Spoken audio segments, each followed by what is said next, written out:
to the Living Life Juicy podcast and YouTube channel. This is a place where we can explore being present and kind as we do amazing and wonderful things.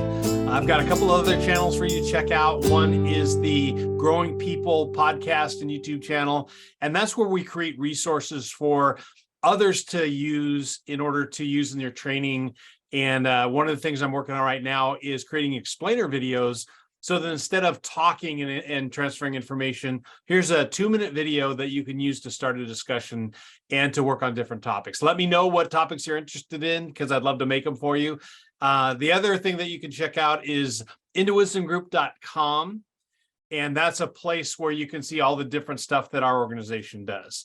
So we're here to figure out how we can be present and kind as we do great things, and talk to people who are living life juicy. And today, our guest is Ken Weisner, the founder and chief playmaker of the Beach Play Company in Hilton Head, South Carolina. Ken is another one of my pandemic blessings. We got to know each other virtually through Zoom workshops and meetings. It was 2 years before we met each other face to face at the last AEE International Conference. So the Beach Play Company brings fun and connection to organizations and businesses and families. His energy is infectious, and I'll give him a chance to tell you a little bit more about his journey. So Ken, welcome. Welcome to you. Thank you so much, John. It was such a pleasure. Yeah, it's my pleasure. Yeah. Like I said, I mean, John, thank you for the pandemic, because we got to meet. People said, do you know John Losey? Do you know John Losey? And I said, now I do. And then I've met so many other people. Thank you so much. I appreciate it.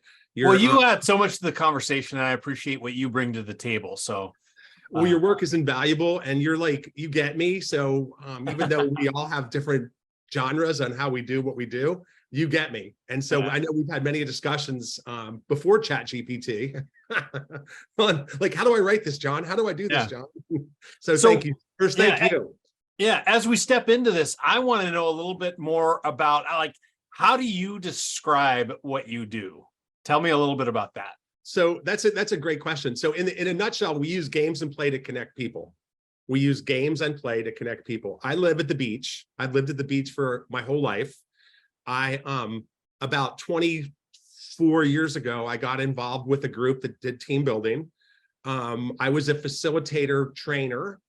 And everyone who knows about the wall knows, I'm going to kind of skip to the cool part. I got in front of the wall with a bunch of people I didn't know who are half my age, and told them my fears.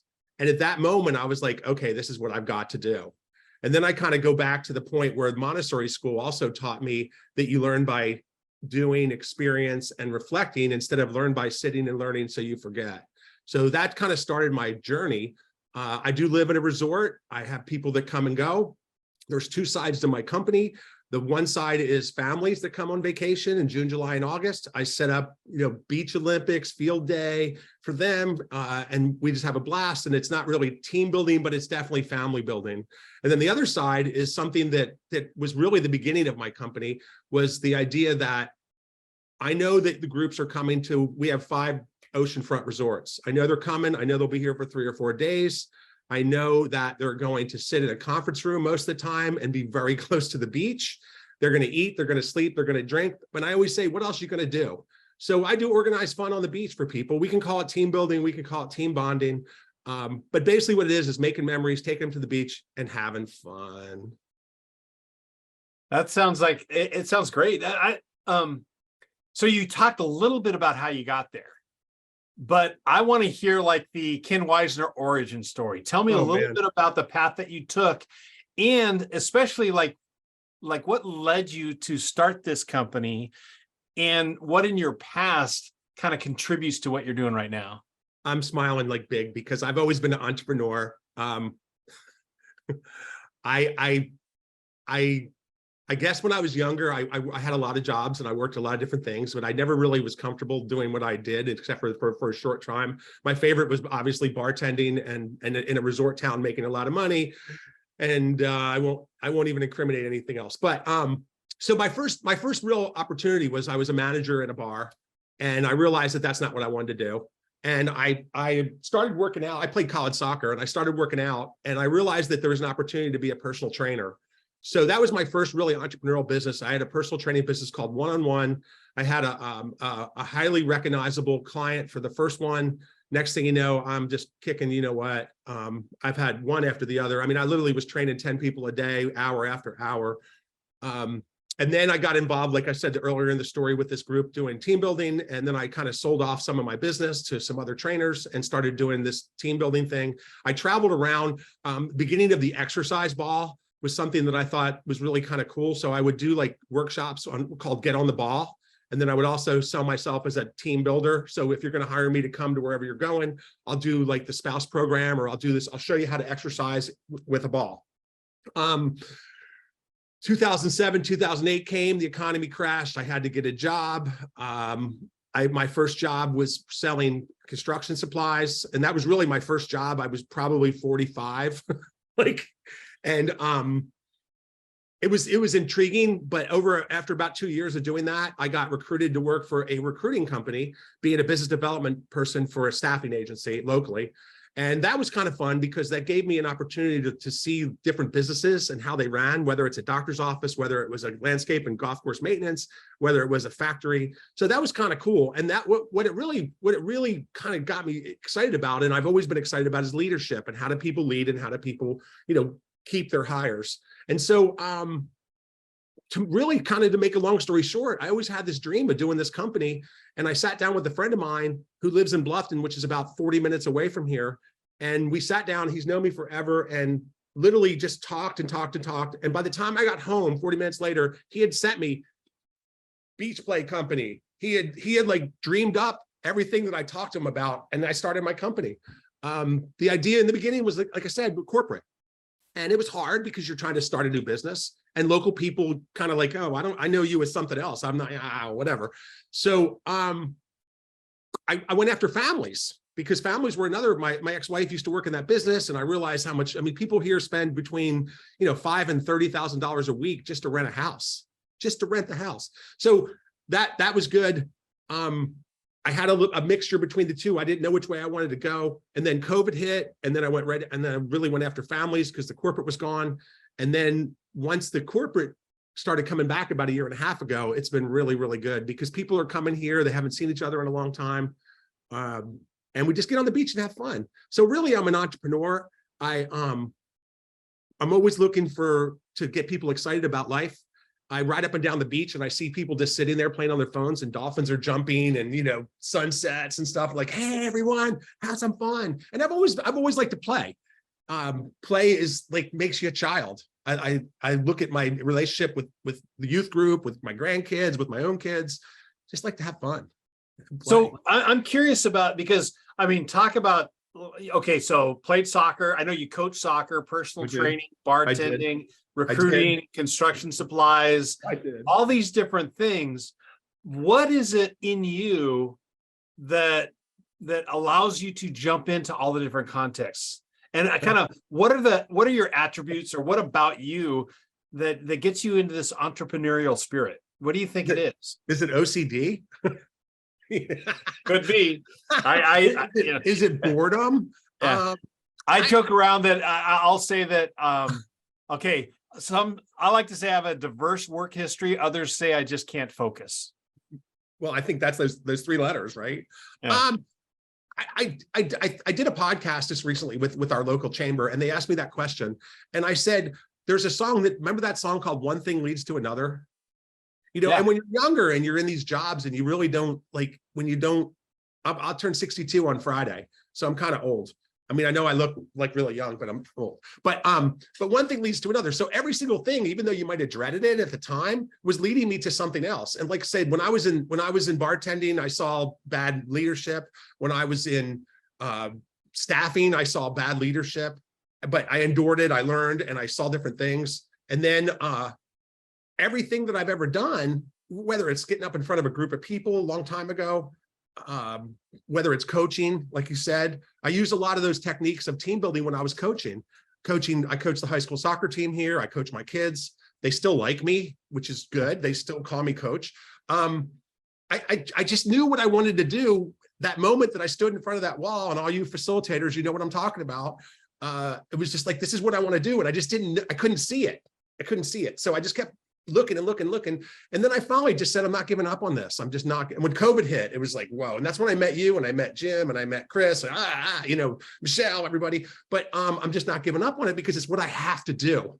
I've had a couple near-death experiences, nothing like, like in the hospital or whatever. But I mean, I've had a couple of experiences in my life where it was like, or I've lost friends, and it was like, I need to do good for them because they're not here and I still am. So I don't know if that's great English, but you know what I mean? I need to carry on. If they were here, they would do it for me, and I'm doing it for them. I have a friend of mine who I lost like in, oh my gosh, 87, I think. And I go see him all the time. And I just always say, boy, it could have been me. So I don't know. I guess it's just, I love watching people laugh. I love watching people smile. I love people going, aha, the aha moment, right? Whatever that is. So as you can see, and then my enthusiasm. Yeah, and you definitely have that. I'm curious about, okay, you have made it abundantly clear that fun and laughter and joy are important. Mm-hmm. Why? Why do you think those things are so essential? And why, when you're walking down the beach and you see somebody staring at their phone in such a beautiful location, why are you compelled to help them have fun? Okay, this is a little deep and a little personal. I didn't have it as a child. I didn't have a family. I had a family for a little while, and then it all fell apart. So I see people come to Hilton Head, and they come with families of 10 to 30, and they're having a good time on the beach, uncles, cousins, everything like that. I just didn't have that. And when I went through some tough times, it was very heartbreaking to go up and down the beach and see that. And I thought, well, if I can't do it for me, I can do it for other people. So maybe that's the reason why. And in the corporate thing, people need to communicate better. I mean, I see these younger people, they don't communicate like you and I do. I mean, even we're communicating here, I'd much rather see you face to face like we did. We had a blast when we got to see each other. That was the funnest time. But sometimes, like I said, one thing leads to another. So what is it in me? You could ask my children. I don't know a stranger. And you probably don't either. Your kids like, they're a free, we're in the grocery store, we gotta go. They're a pre-friend. It's, My dad was the same way. So maybe I got some genes from my father. He was a teacher. He was very well respected. So maybe, from my dad, I guess. That's a great question, because I think all of us have to kind of go inside and say, why do we do what we do? Yeah. Honestly, I do it for Jesus Christ because he's the savior.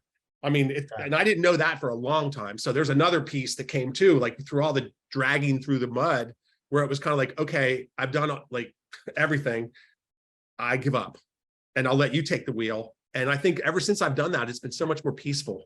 And it's such, I mean, it's a healthy reaction to your faith to say, because of Jesus, I want others to experience joy.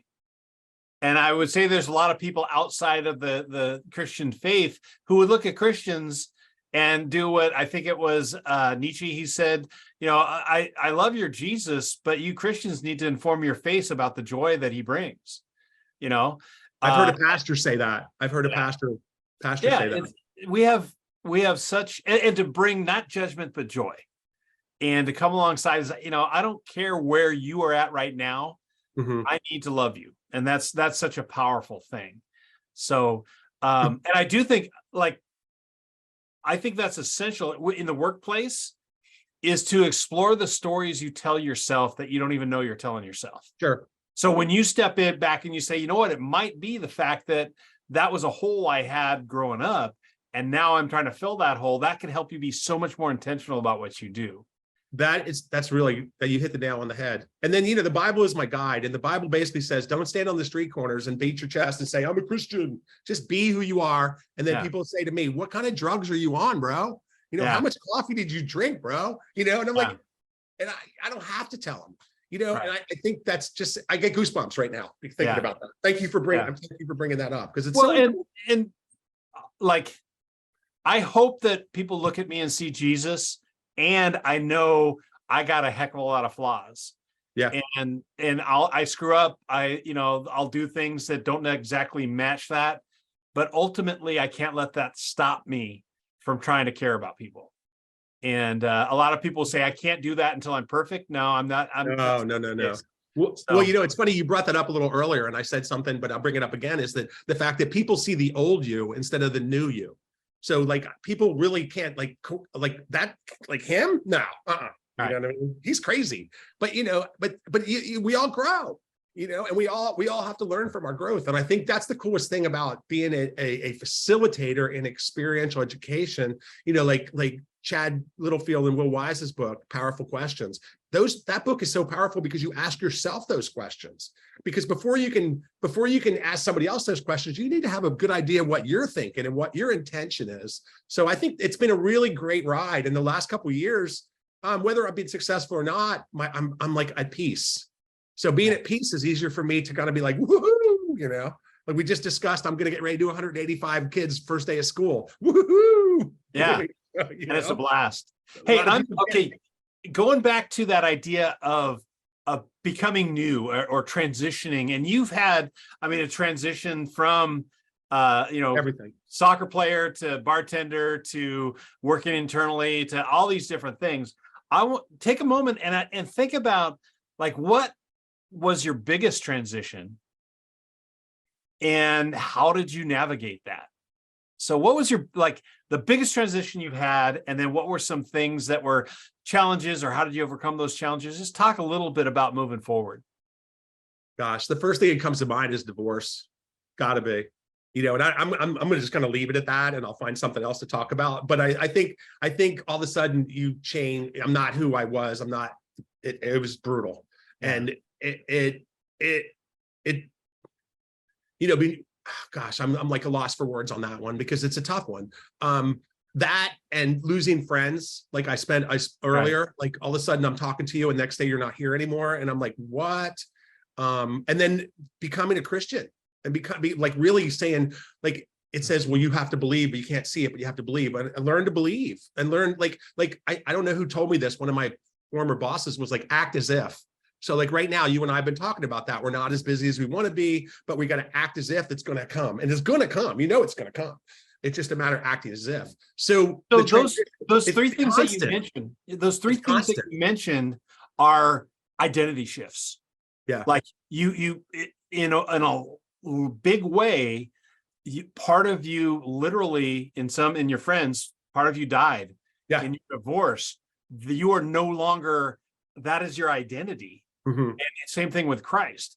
Mm-hmm. These identity transitions, these shifts, how does that inform thinking more in terms of your occupation, business, entrepreneurial shifts? How does that identity and how does that play into how you started up your business or how you moved from a fitness instructor to chief playmaker? That's a great question. And I think because you brought up the gym part of it, the problem with gym part of it when you're young is it's all ego.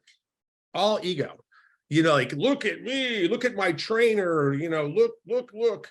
And this world I'm living in now, it has nothing to do with my ego. We always tell all of us facilitators say, this is not about me, it's about you. I'm here, I'm just a facilitator to make it easy. I'm here to make it easier for you. So to drop my ego, and again, I'm from New Jersey. I'm a guy. I'm a Leo.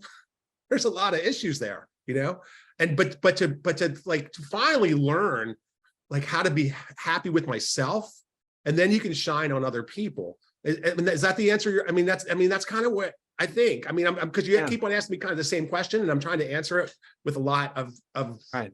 And mostly it's just for people who are listening.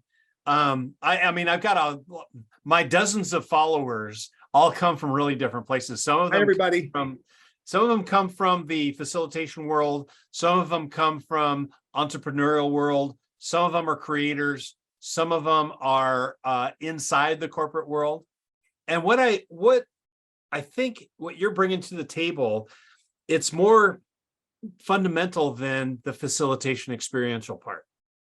You're bringing to the table this idea of facing really, really difficult things and stepping through with energy and positivity on the other side. It doesn't feel like that in the middle, but that's why I'm asking about the transitions.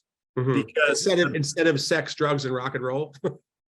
Well, and you've shifted that.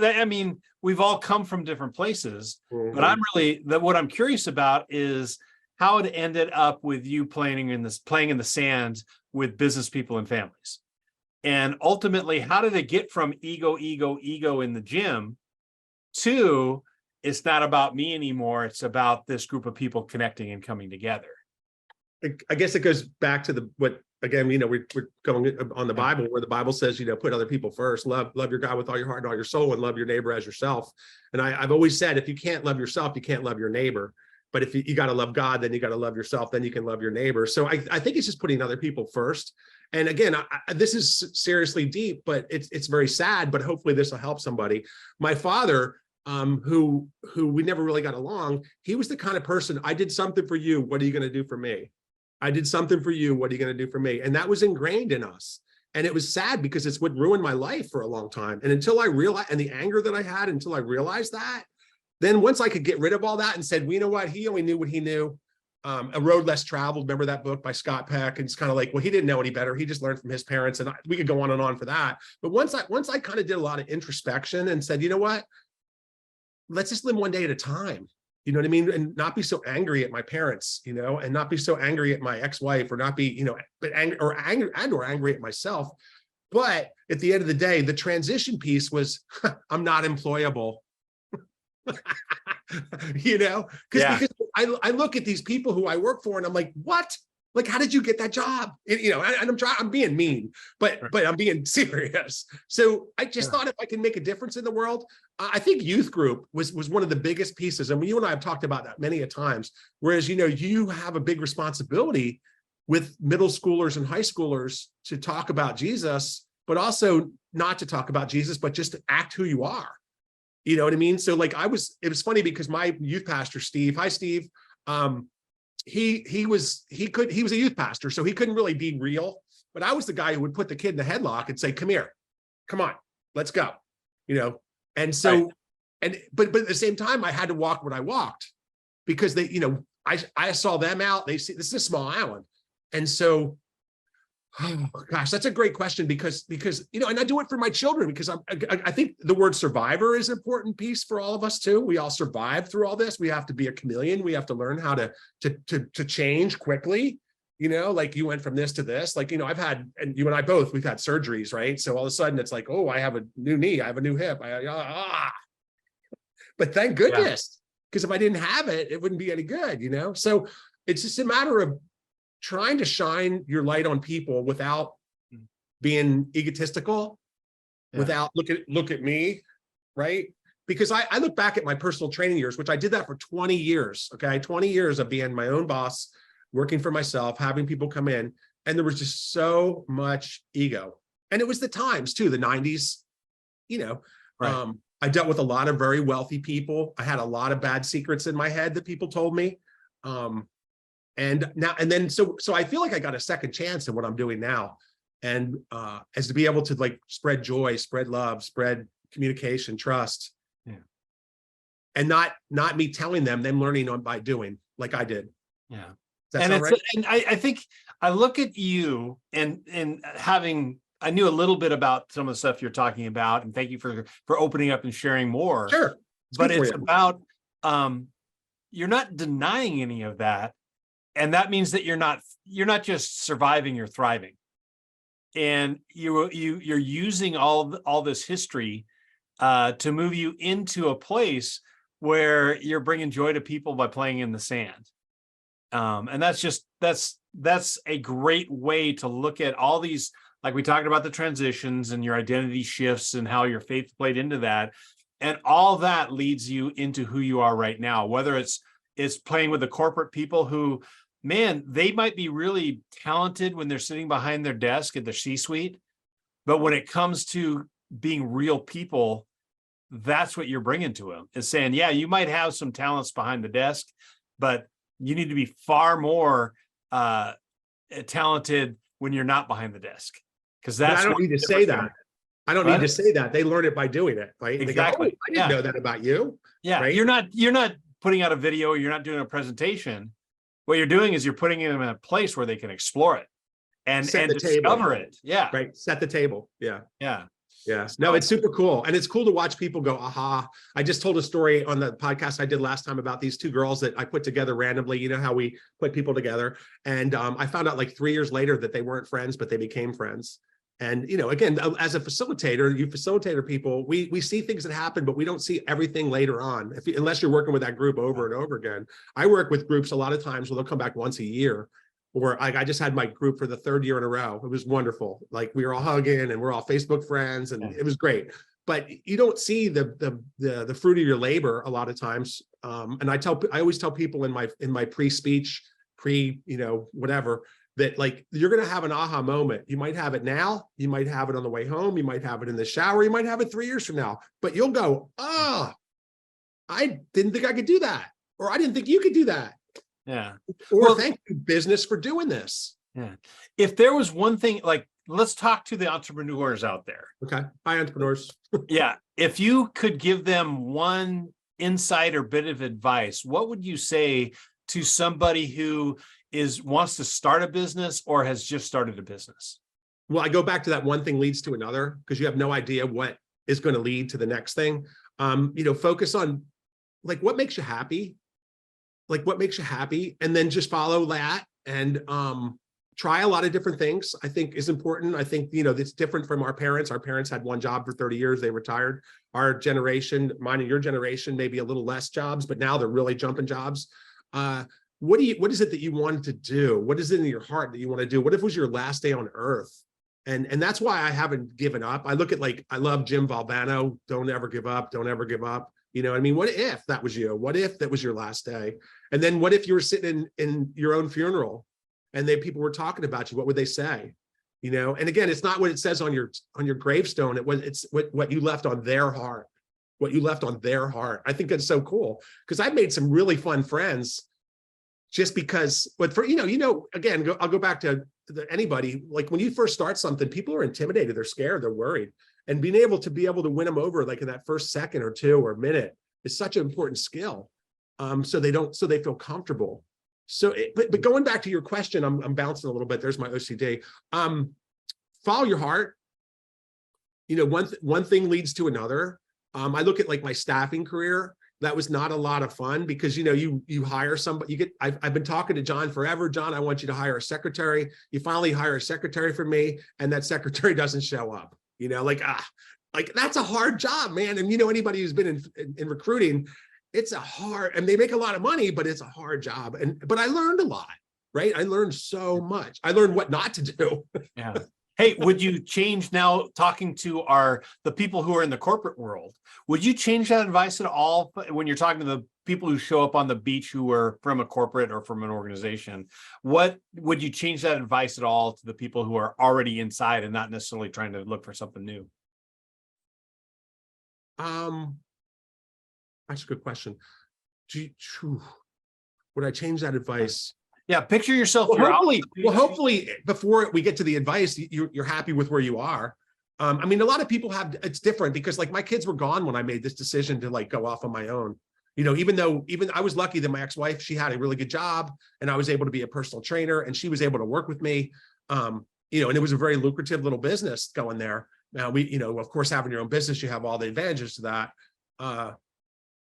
Gosh, if go back to say, if it was your last week on earth, you'd be happy with what you're doing? Are you happy with what you're doing? Is it your calling? Can you sleep at night? That's a good one. Can you sleep at night? Right? Are you freaking out? Are you stressed out? I see it. My youngest daughter, Kate, she is a recruiter and she loves her job, but she wanted to always do what I used to do, be a fitness trainer. And now she's done all, you've seen, she played soccer in college and she played professional soccer, but now she's coaching boxing and she loves it. There's like a whole different side of her now because she found something that she really loves. So sometimes you have to have a job and then find something you really love, whatever that is, surfing, whatever. Yeah. I think one of the things about me is I don't really give advice because I just set the table like we were talking about. Like if somebody, my daughter said to me, my oldest daughter said, Dad, if I was going to ask you advice, I'd ask, but I'm not asking. I just want to talk. Okay. Right. So I want to go to a little quick lightning round in just a second. But before I do, I'm going to share your website up here, beachplaycompany.com. And you can find out more about Ken by going to beachplaycompany.com. The idea of doing it for the office, for the family, some of his clients, some videos up there. But check out what Ken has to offer. And definitely, if you're going to Hilton Head, look him up, have him do some work with you, or just look him up and have him show you the dolphins in the ocean, maybe catch a shark with him or something like that. So I want to ask you just some really quick questions, and you don't have to, you're not signing a contract that these are your answers for life. But real quick, before we started recording, you were showing some books. So I want to ask you, number one, what are a few of your favorite books? And then which one do you like to give as a gift if you give a book? So share a few of your favorite books, and then which one would you give to somebody if you just wanted to improve their world? Well, of course, the first one is my Bible. That's it. I mean, that's my thing. Yeah. Right now, I'm reading Jim Kane's book, Extraordinary Facilitation. Wonderful book. John Losey's in that book. Wonderful book for facilitators. Also reading Tools of the Titans, which is kind of like what you're asking me right now. I also How Things Stick by the Heath brothers, and then Power of the Moment by the Heath brothers. Those are extraordinary books. Yeah. Will Wise's book, God Rest His Soul, Asking Powerful Questions. I mean, there's a ton. I have a whole library of my facilitating books. Yeah. I mean, I remember getting one of my first books was 50 Ways to Use Your Noodle by Sam Sykes. I mean, it's like that book is ancient right now. Anything from Project Adventure. If you were to give one of those to somebody, you come across, you have a really interesting conversation over a drink, and you're just you want to gift them with something that you think will be impactful. Which of those books do you think would be one that you give away? Honestly, Asking Powerful Questions I gave to my kids, because like we were talking about earlier, it is and that's by Will Wise and Chad Littlefield, because it asks you yourself those questions before. So it makes you a better facilitator. I was talking to Jim Kane about his book a couple of days ago, and there was a thing where he asked the same questions, like what if you only had one prop, what would it be? Or if you only had 3 props? And everybody said, like me, I said, well, I would have my raccoon circles, and I would have my balls, and I would have this. What Chad said, I would have intelligent questions. And I was like, man, because we're all trying to go with less props, right? Back in the day, we props. Now it's ask the right question and shut your mouth. And so to me, that book is really, and I've read it 3 times. And I do, because everybody who doesn't know, but Will passed away. And I feel like he's talking to me when I read that book. And I met him online too as well. And what a soul, what a cool guy. So I would say that one. Yeah. Next question. Besides Jesus Christ, who are your heroes? Who would be your heroes? Well, that's a tough one. Well, when it comes to the facilitation world, it would be Jim Kane, John Losey, Michelle Cummings, Chad Littlefield, all the rock stars. Even some of the ones who passed, our buddy Mr. Smith from Raccoon Circles. My heroes. It's hard because I used to be oh, Mike Schmidt, Philadelphia Phillies was my hero until I met him. Right?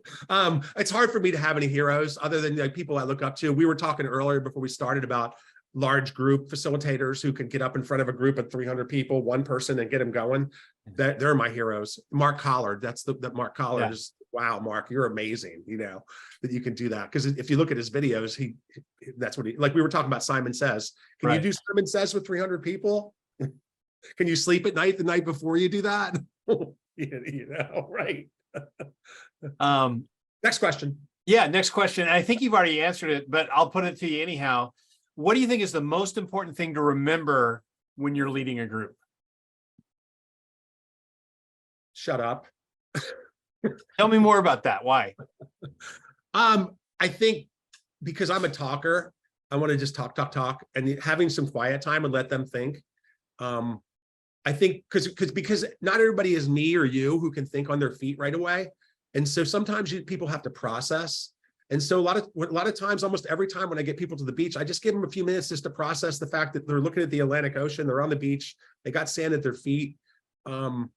Just give them the space to learn. and not try to fill in all the blanks all the time. I say this a lot, roll the ball out and the kids will play. Sometimes you just don't need structure. I mean, we're all so focused on our outline and, oh my goodness, this is how we're going to do it. Another one of the things in gyms, I think it was John Barkley who said, somebody asked him, what's going to happen? I don't know. I don't know what's going to happen. That's great, because we don't know, right? I don't know. Even when we started this thing, I didn't know all the questions you're going to ask me. I know you and I could talk forever, but I also, you just don't know until it's spontaneous. So roll the ball out, let the kids play. They'll find each other. They'll figure it out, Even the fact that I think another one, a good answer to that too, is like, you talk about rules, and I like to talk about agreements.